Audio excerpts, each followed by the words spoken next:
أشهد أن محمد رسول الله. أشهد أن محمد رسول الله.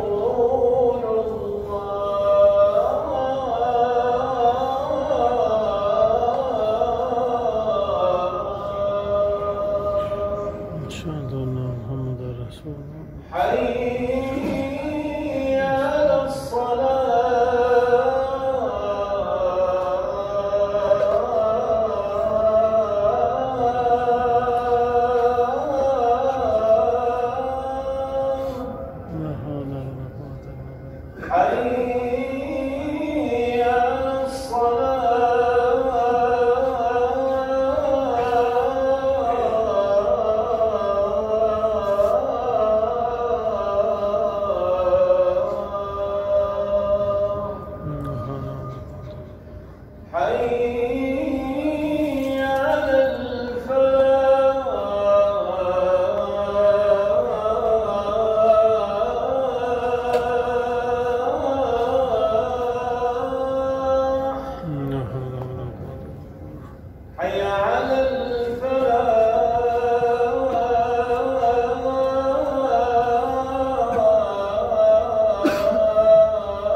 تمام تعریفیں اللہ کے لیے ہیں جس نے توبہ کرنے والوں کے لیے راستہ ہموار کیا، اس کی طرف رجوع کرنے والوں کے لیے بہترین انجام اور ٹھکانہ متعین کیا، اور اس نے اپنی عبادت میں زندگی گزارنے والوں کے لیے گھنا سایہ تیار کر رکھا ہے، لہذا جو چاہے اپنے رب کا راستہ اختیار کر لے۔ میں گواہی دیتا ہوں کہ اللہ کے سوا کوئی سچا معبود نہیں، میں اس کی تعظیم و تکریم بجا لاتا ہوں، اور میں گواہی دیتا ہوں کہ محمد صلی اللہ علیہ وسلم اس کے بندے اور رسول ہیں، اور وہ بحیثیت امام و رہنما کافی ہے۔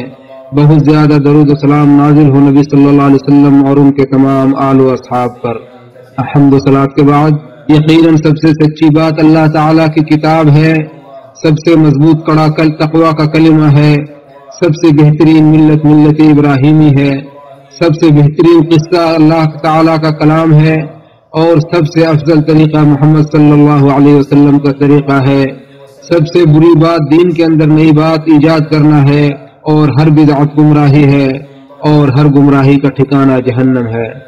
جان لے کہ اللہ تعالیٰ کی اطاعت سب سے بہتر مال غنیمت اور کمائی ہے، اور اس کی رضامندی سب سے بہتر منافع اور مقصود ہے۔ جنت ناپسندیدہ چیزوں سے اور جہنم خواہشات سے گھری ہوئی ہے۔ ارشاد باری تعالیٰ ہے، ہر شخص کو موت کا مزہ چکھنا ہے، اور قیامت کے دن تمہیں تمہارے اعمال کا پورا پورا بدلہ دیا مل جائے گا۔ پھر جو شخص دوزخ سے بچا لیا گیا اور جنت میں داخل کر دیا گیا تو وہ کامیاب ہو گیا، اور دنیاوی زندگی صرف دھوکے کا سامان ہے۔ اے لوگو، یہ اللہ تعالیٰ کا فضل و کرم اور بخشش و احسان ہے کہ اس نے اپنے بندوں کے لیے بھلائی اور اطاعت کے موسم بنائے ہیں، اور ان موسموں میں عبادت کرنے پر ان کے اجر و ثواب میں کئی گنا اضافہ کرتا ہے، اور انہیں فرصت کے اوقات کو غنیمت سمجھ کر انہیں خیر کے کاموں سے معمور کرنے، رحمت کے جھونکوں کو سمیٹنے اور اطاعت کے کاموں میں سبقت لے جانے پر ابھارتا ہے۔ لہذا تم لوگ بھلائی کے کاموں میں بڑھ چڑھ کر حصہ لو اور اپنے رب کی مغفرت اور اس جنت کی طرف دوڑو جس کی وسعت آسمانوں اور زمین کے برابر ہے۔ چنانچہ محمد بن مسلم انصاری رضی اللہ عنہ سے روایت ہے کہ رسول اللہ صلی اللہ علیہ وسلم نے فرمایا، تمہاری زندگی کے بعض ایام میں تمہارے رب کی بخششوں کا دور چلتا ہے، لہذا تم لوگ اس کے در پہ ہو جاؤ، شاید تم میں سے کسی کو حاصل ہو جائے تو پھر وہ کبھی شقاوت و بدبختی کا شکار نہیں ہوگا۔ اسے طبرانی نے روایت کیا ہے۔ اللہ کے بندو، ماہ شعبان اطاعت و بندگی کا مبارک مہینہ اور اللہ تعالی کا بہت بڑا عطیہ ہے، لہذا اس مہینے میں کثرت کے ساتھ تقرب الہی کے اعمال انجام دو، گناہوں کے بوجھ کو ہلکا کرو اور نافرمانی و گناہوں کے ارتکاب سے توبہ کرو۔ شعبان کا مہینہ رمضان کے مہینے کی تمہید ہے جو کہ روزہ اور قیام اللیل کا مہینہ ہے۔ اس طرح سے یہ اسلام کے ایک اہم ترین رکن کا مقدمہ ہے، اور رمضان سے اس کا وہی تعلق ہے جو سنن مؤکدہ کا فرض نمازوں سے ہے، جو کمی کی بھرپائی کرتا ہے اور نفس کو پورا کرتا ہے۔ شعبان استعداد و تیاری، نفس کی تربیت، جسم کی ریاضت اور دلوں کی اصلاح کا مہینہ ہے۔ ریاضت نفس کو مشقت کا عادی بناتی ہے، بدن میں نشاط و قوت پیدا کرتی ہے اور اطاعت کی حلاوت و لذت کو محسوس کرنے میں مدد کرتی ہے۔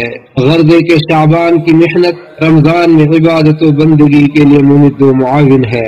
اے لوگو، شعبان کے مہینے میں اللہ کے یہاں اعمال پیش کیے جاتے ہیں، لہذا اعمال کے پیش کیے جانے سے پہلے انہیں حاصل کرنے اور بکثرت اطاعت کے کام کرنے کی کوشش کریں اور بکثرت روزے رکھیں، جیسا کہ اسامہ بن زید رضی اللہ عنہ سے روایت ہے۔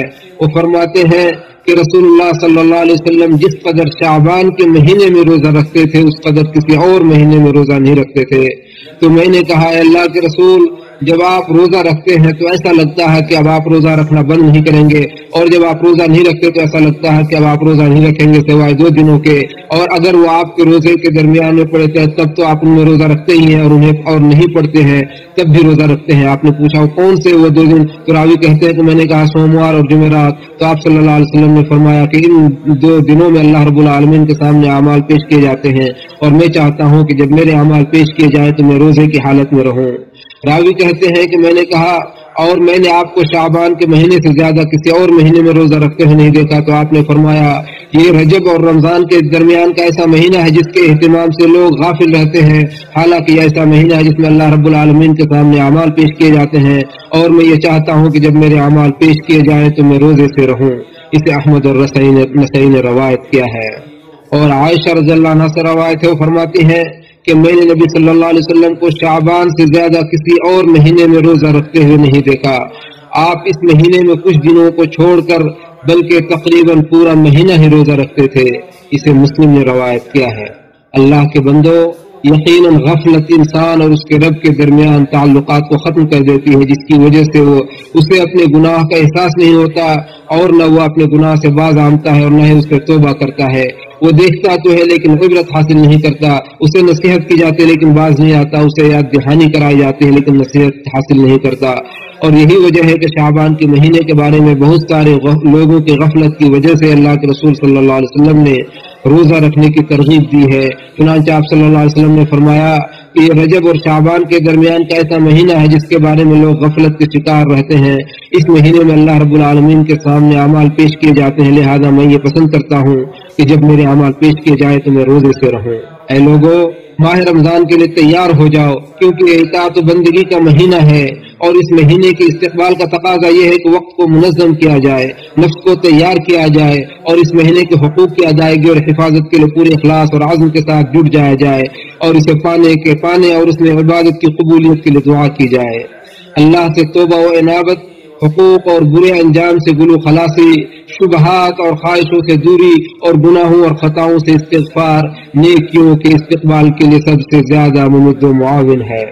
اسی طرح نفس کو اطاعت و بندگی کا عادی بنانا بھی ماہ رمضان کے استقبال کے لیے بہت مفید ہے، کیونکہ نفس کو بتدریج ٹریننگ اور ابتدائی تیاری، ہموار راستہ اور سیڑھی کی ضرورت پڑتی ہے۔ تدریجی ٹریننگ نہ ہونے کی صورت میں نفس سستی اور سرکشی کا شکار ہو جاتا ہے اور عبادت کی لذت سے محروم ہو جاتا ہے، اور بسا اوقات انسان پابندی اور استمرار کے ساتھ عبادت نہیں کر پاتا، جس کی وجہ سے وہ بہت سی بھلائیوں سے محروم ہو جاتا ہے۔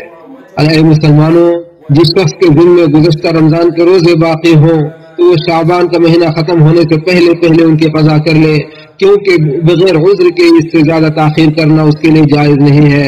اس لیے واجبات کی ادائیگی اور نیکی کے انجام دہی میں جلدی کریں تاکہ آپ کامیاب ہو جائیں۔ اللہ تعالی ہمیں اور آپ کے لیے قرآن کو بابرکت بنائے اور اس کی آیتوں اور حکیمانہ نصیحتوں کو ہمارے اور آپ کے لیے مفید بنائے۔ میں یہیں سے اپنی بات کو ختم کرتا ہوں اور اللہ سے آپ کے لیے مغفرت طلب کرتا ہوں، آپ بھی اس سے مغفرت طلب کریں، یقیناً وہ بخشنے والا اور رحم کرنے والا ہے۔ بارك الله لي ولكم في القرآن العظيم ونفعني وإياكم بما فيه من الآيات والذكر الحكيم. أقول ما تسمعون وأستغفر الله فاستغفروه. تمام تعریفیں اللہ کے لیے ہیں جس نے اپنی شریعت کو فرض کیا، اپنے حکم کو واضح کیا، اپنے فیصلے کو نافذ کیا اور اپنے رسولوں کو دلائل کے ساتھ بھیجا اور ان کے ساتھ کتابیں اور میزان اتارا تاکہ لوگ عدل و انصاف قائم کریں۔ اے لوگوں، یقیناً امن و استحکام اور مسلمانوں کا اتحاد عدل و انصاف اور اسلامی شریعت کے احکام کے نفاذ پر منحصر ہیں۔ اسی لیے اللہ تعالیٰ نے دین، عقل، عزت و آبرو اور جان و مال کی حفاظت کے لیے قصاص اور شرعی حدود کا نظام مشروع کیا ہے۔ غرضے کے حد اور قصاص کا نظام باعث رحمت ہے اور امت کی بھلائی و استحکام، زندگی کی تنظیم، مجرموں کو باز رکھنے اور ان کے ظلم و ستم کو روکنے میں نہایت مؤثر ہتھیار ہے۔ اس لیے حد نافذ کرنا سبوں کے لیے باعث رحمت ہے، کیونکہ یہ امت کے افراد کو برے لوگوں کے شر سے محفوظ رکھتا ہے اور ان کے استحکام کا ضامن ہے۔ اور جب لوگوں کے درمیان اللہ کے حکم کا نفاذ معطل ہو جاتا ہے تو امن و استحکام کی صورتحال دیگر گم ہو جاتی ہے، جرائم اور ظلم و فساد عروج پر ہوتے ہیں، انارکی کا دورہ ہوتا ہے، فتنے عام ہو جاتے ہیں، حقوق ضائع و برباد ہو جاتے ہیں، عزت و آبرو پامال ہوتے ہیں، لوٹ مار عام ہو جاتی ہے اور قتل و خونریزی کا بازار گرم ہو جاتا ہے۔ اللہ کے بندو، مملکت سعودی عرب کا نظام شریعت اسلامیہ کو نافذ کرنے، امن و استحکام کی بنیادوں کو مضبوط کرنے، ملک کا دفاع کرنے، عدل و انصاف قائم کرنے اور دہشت گردی اور گمراہ افکار و نظریات کو قلع کما کرنے پر زور دیتا ہے، اور یہاں کی حکومت یہاں کے شہریوں اور باہر سے آ کر یہاں قیام پذیر لوگوں کے امن و استحکام کے لیے بھرپور کوشش کرتی ہے اور امن و استحکام کو متزلزل کرنے والے کسی بھی سودے بازی کو قبول نہیں کرتی ہے۔ اللہ تعالیٰ اس ملک کی خصوصی حفاظت فرمائے، اسے اپنی نگرانی میں رکھے، اسے شر پسندوں کے شر سے اور فاسق و فاجر لوگوں کے سازش سے محفوظ رکھے، اس کے حکمرانوں کو خیر کی توفیق دے۔ اے اللہ، تو اس ملک کو اور تمام مسلم ممالک کو امن و امان کا گہوارہ بنا دے۔ ولا تقبلوا أي مساومة تتعلق بالمساس بالأمن والاستقرار. حفظ الله هذه البلاد بحفظه وكلأها برعايته وحماها من شر الأشرار وكيد الفجار ووفق ولاتها لكل خير. اللهم اجعلها آمنة مطمئنة وسائر بلاد المسلمين. اللهم أعز الإسلام والمسلمين وانصر عبادك الموحدين. اللهم اجعل هذا البلد آمنا مطمئنا وسائر بلاد المسلمين.